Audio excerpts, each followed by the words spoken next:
चीन और अमेरिका में कई अहम समझौते भी हुए। सैन्य संचार फिर से बहाल करने पर सहमति हुई है। सैन्य समुद्री सुरक्षा परामर्श को फिर से शुरू करने पर सहमति हुई है। तो कुछ बड़े समझौते भी हुए हैं। सैन्य संचार फिर से बहाल करने पर, यानी जो मिलिट्री कम्युनिकेशन है उसको फिर से एस्टैब्लिश करने पर बात हुई है। ये कितना क्रूशियल है, ये कितना अहम है। मैं चाहूंगा ओपी तिवारी सर, आप इस पर थोड़ा सा अगर बहुत संक्षेप में बता पाएं, क्योंकि बड़ी अहम खबर है। मिलिट्री कम्युनिकेशन को एस्टैब्लिश करने की बात हो रही है। देखिए, मिलिट्री कम्युनिकेशन एक बहुत महत्वपूर्ण चीज़ होती है दो देशों के बीच में, ताकि कुछ कंफ्यूजन या कोई कंट्रोवर्सी ऐसा ना क्रिएट हो। ये बंद कब हुई थी? जब से नैन्सी पेलोसी ने विजिट किया था ताइवान को, इसका रुख बदलने के लिए। और सेकेंडली, जब अमेरिका ने जो उनका बैलून था उसको मारा था, इन दोनों के बाद से मिलिट्री कम्युनिकेशन बिल्कुल बंद हो गई थी। इसके अलावा ये भी कहा जाता है कि चाइनीज़ ने, इनके साइबर ने इनके कुछ ईमेल वगैरह भी हैक कर दिए थे। तो कम्युनिकेशन इस तरीके से बंद हो गई थी, कौन कहाँ कर रहा है, क्या कर रहा है, इसमें बहुत ही बड़ा डाउट हो गया था। तो ये एक महत्वपूर्ण चीज़ है। इवन द रशिया और जब दो पावर थे उस समय भी इनकी मिलिट्री रशिया और अमेरिका जो दो वर्ल्ड के पावर थे, किस जमाने की बात कर रहा हूँ, 10-15 साल पहले की बात, उस समय भी इनकी मिलिट्री कम्युनिकेशन हमेशा रहती थी। ऐसा कभी नहीं हुआ था कि मिलिट्री कम्युनिकेशन दोनों देशों के बीच में अलग हो जाए। लेकिन पहली बार हुआ था कि चाइना और अमेरिका में मिलिट्री कम्युनिकेशन भी अलग हो जाएगा। तो इसमें कौन क्या कर रहा है, क्या देख रहा है, इसमें बहुत बड़ा कन्फ्यूजन हो सकता था।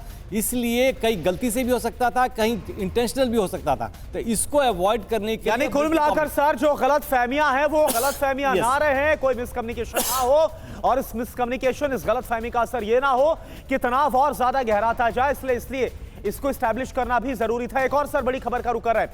इजरायल का समर्थन मुश्किल में, जो बाइडेन, इस पर हम बात करेंगे। लेकिन आपको एक बार फिर से बता दें कि जो बाइडेन और शी जिनपिंग के बीच 2 घंटे तक मुलाकात हुई। और अब देखिए, शी जिनपिंग की तरफ से इस मुलाकात पर जो बाइडेन का ट्वीट भी सामने आया। अभी तक की सबसे रचनात्मक चर्चा ये जो बाइडेन की तरफ से कहा गया। कई महीनों से कूटनीति के आधार पर काम किया गया। दोनों देशों के बीच काफी अहम प्रगति हुई है इस मुलाकात के दौरान। इस बात को भी ट्वीट करके बताया जिनपिंग मुलाकात पर। जो बाइडेन का ट्वीट ये बहुत ज्यादा अहम है और ये कहा गया है कई बड़े मुद्दे हैं, कई अहम मुद्दे हैं और बहुत ही रचनात्मक तौर पर चर्चा हुई है।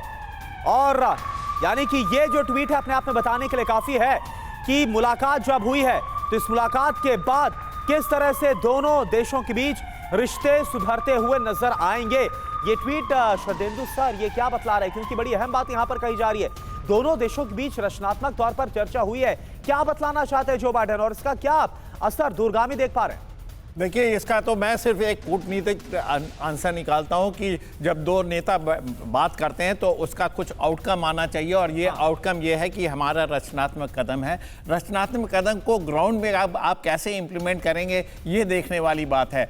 बातें होती हैं कूटनीति में, कई सारे कॉपरेशन होते हैं, वो सब बातें ठीक है। लेकिन जो पूरा विश्व जिससे आज की डेट में ट्रस्ट है और एक बहुत ही क्लियर विजन चाह रहा है अमेरिका से और चाइना से, क्या उसके बारे में आप बात करेंगे? क्या उसके बारे में आप जॉइंट स्टेटमेंट देंगे? क्या उसमें आपकी सहमति होगी? रचनात्मक आप इकोनॉमिक फ्रंट में कर सकते हैं, पीपल टू पीपल कॉन्टैक्ट में कर सकते हैं। आपने बिगनिंग की है मिलिट्री कम्युनिकेशन की, वो भी एक अच्छा तहत है। लेकिन क्या इंडो पैसिफिक रीजन को इससे मिलिटरली आप दूर रख पाएंगे? क्या वहाँ पे आप अपने फर्दर बेसिस बनाने की प्रक्रिया पे रोक लगाएंगे? क्या विश्व को एक शांति के मार्ग पे ले जाएंगे? क्या दो डिफरेंट इकोनॉमी, चाहे कैपिटलिस्ट हो चाहे आपका कंजर्वेटिव टाइप जो रेस्ट्रिक्शन लगाने की इकोनॉमी है, क्या उन दोनों में कन्वर्जेंस होता हुआ दिख रहा है? दो डिफरेंट व्यवस्थाएं हैं, क्या दोनों? लेकिन शरदेंदु सर क्या होगा या फिर नहीं होगा, इस पर वाकई में जो आप बता भी रहे कि संशय बना हुआ है, पूरी दुनिया को डाउट है।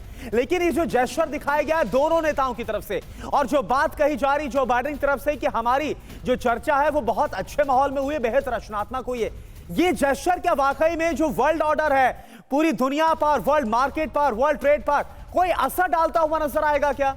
देखिए, जेस्चर की बात तो जब दो नेता मिलेंगे तो जेस्चर तो सौहार्दपूर्ण होगा ही होगा। लेकिन वर्ल्ड को आप किस दिशा में ले जा रहे हैं, ये देखने वाली बात है। हर चीज जब दो हेड ऑफ स्टेट मिलते हैं तो पूरा विश्व देखता है कि आप उसको ग्राउंड पे कैसे इंप्लीमेंट कर रहे हैं। हमेशा आप अच्छी बातें करेंगे, सौहार्दपूर्ण वातावरण होगा, रचनात्मक होगा, ये एक एक्सटेंट तक तो ठीक है। लेकिन ये लॉन्ग लास्टिंग नहीं होता है। कोई लॉन्ग लास्टिंग रिलेशन तभी आते हैं जब आप ग्राउंड में कॉपरेशन की बात करते हैं, मेरा ऐसा मानना है। और वो मेरे को होता बनता हुआ दिख नहीं रहा है, क्योंकि जो फ्लैश पॉइंट है, जो डिफरेंसेस हैं वर्ल्ड के, वो आज तक आपने सॉर्ट आउट नहीं किए हैं।